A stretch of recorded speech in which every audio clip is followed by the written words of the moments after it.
Morning Gemini, this is your regular weekly reading starting Monday the 27th of March. Present position, present expectation, love to see that. Wow. Unexpected, sun card, best card in the deck. Short term future next week, long term future next 1, 2, 3 weeks. Energy on the bottom, the Five of Cups, the woe is me, spilt milk card. So there's a little bit of energy there that doesn't need to be there, but I think that's the way you feel at the moment, Gemini. You're a bit sort of, woe is me, but hope still remains. What's happened is this cup has crashed. Someone's thrown a peanut at it or a stone at it and it's crashed. These are also cracked as well. So your feeling is everything's going to crap, but it's not. One cup still remains. It's actually perfectly healthy. There's nothing wrong with it at all. So even in the sort of bleakest of situations, and I'm not seeing this as a bleak situation, by the way, there's a sort of woe is me tendency if you're not careful, and there's no need for any of that. This is really good reading. Could be in the future because I don't know what's going on there. So let's have a look. First of all, this is you.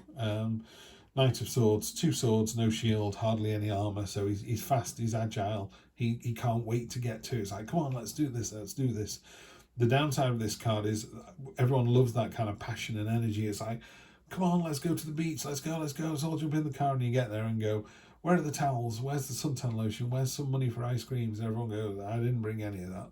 So you've got to be careful that this enthusiasm doesn't kind of run out of steam. There's messages behind him there. Just pay attention to the detail. So what I would say is take the enthusiasm and the joyfulness and the kind of impetuousness, but just temper it a little bit. And you don't temper it by much because you've got the Page of Wands. The Page of Wands, she's created this portal beneath her feet. She wants to go off on an adventure. It's the Indiana Jones card in this particular deck for me. Feels very, we believe the idol is in Peru, and Indiana Jones goes, when's the next plane out of here? And go, I've already got you a ticket. It's that bang, bang, bang, bang, bang. And it's about it's about the journey, not the destination. They could get to the airport and have a stopover at another country and go, actually, I need to get out here and do this instead, and just go off on a tangent. So that's lovely. There's lovely fizzy energy here at the moment as well.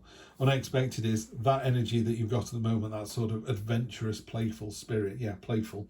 The adventurous, playful spirit that you've got at the moment is being reinforced by the sun. The sun is confident, inspiring, it's warming, it lifts the entire reading. So if you're getting a fairly sour reading, the sun takes a sort of negative reading and makes it neutral, and it takes a neutral reading and makes it good, and it takes a good reading like this and makes it great.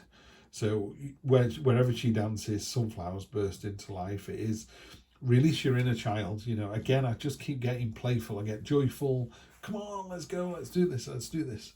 Next week, I love this card. It didn't really work for me when I first saw it. It's the Two of Pentacles, which is normally, a person dancing on the beach, juggling coins, and it is about being agile and flexible and responsive.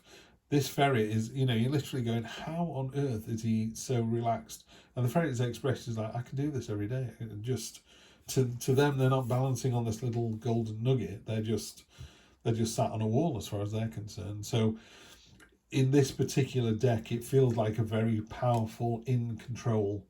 It sort of, I know I'm multitasking, I know I've got a load of things going on, but it doesn't matter. I can do this all day, every day. You can't, by the way, but for now, it's working. So yeah, stay flexible, stay agile. In the next 1, 2, 3 weeks, so it could be as early as next week, or it could run out sometime in April. Destiny's going to come calling. This is the Wheel of Fortune in a more traditional deck. But this one is a bit darker, and it's a bit more, something's coming from left field. I often say to people, the Wheel of Fortune is the train is in the station, get on board, what are you waiting for? This is a bit more, you've had a message saying you need to start your journey now. What mode of transport will you use? And you're a bit like, oh, I don't know. So it's a little bit harder to pin down. That's what this feels like. It is very definitely, fate, there's nothing. The author of this talks about, fate almost being out of your hands, and you can argue the semantics of the word fate, and we're not here to do that. But I'm not a big believer in You know, your future is plotted out for you. I think the universe wants everyone to do really well and be happy. But, you know, when you come to a crossroads, and I do think sometimes you come to a fork in the road, and the universe wants you to go left to be Prime Minister, and you decide to go right, which is serial killer. And I know these are extreme views, by the way. I'm not suggesting you do either. But maybe you become the first Prime Minister who is secretly a serial killer. Yeah?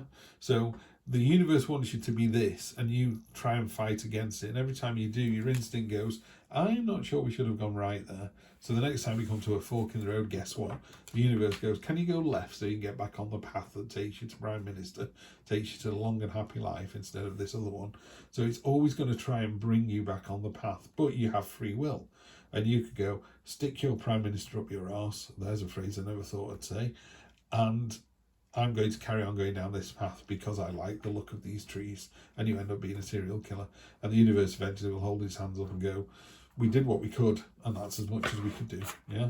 So I know that sounds a bit sort of weird, but what I'm saying is when fate comes a calling, some people go, oh, it's fate, there's nothing you can do about that. I would argue that yes, there is. There's always something you can do. Yeah. I would, what is it? I'd rather die on my feet than live on my knees. There you go. How about that? Wow, death card. Change is coming. Nothing you can do about it. There is a change. But that change releases this kind of broken way of thinking or understanding, or, you know, maybe you're going to be made redundant from a job, but you didn't enjoy the job anyway. And guess what? There's a fantastic job around the corner. That's fate. Yeah. So you just need to carry on being you with this fizzy, enthusiastic, you know, someone going, I'm sorry, we've had to let you go, or we've been bought out and they're shutting down this branch and we're moving 6 people to the branch in another state. You just go, okay, if I'm not one of the 6, then, or you might go, oh, crikey, I'm moving to another state. Or you go, right, never wanted to be here anyway, and just move on, you know. Same in a relationship. Doesn't mean the end of something, by the way. Well, death means the end of something. It just means in a relationship, it could just mean that you're moving in together. You know, it's the end of living apart. That's what it is. It's the end of living in your mum's basement or something. And now it's time to be a grown-up and move on to it and enjoy the journey. 7 of Pentacles. Yeah, you're enjoying the journey. You're aware of how far you've come. You're aware that the progress you've made. This is, you know, this person looking at this tree like, wow, look at all the fruits on this tree. Aren't I amazing? Having a little bit of a pause before you start all over again. Yeah. So fantastic to go with all this. It looks really, really interesting. Darn it, I've got the portrait right. The reason I'm doing that is I need to just have a very quick look on here. I've got it. Basically, the author Heidi, she does extra cards in the deck, which I really quite like.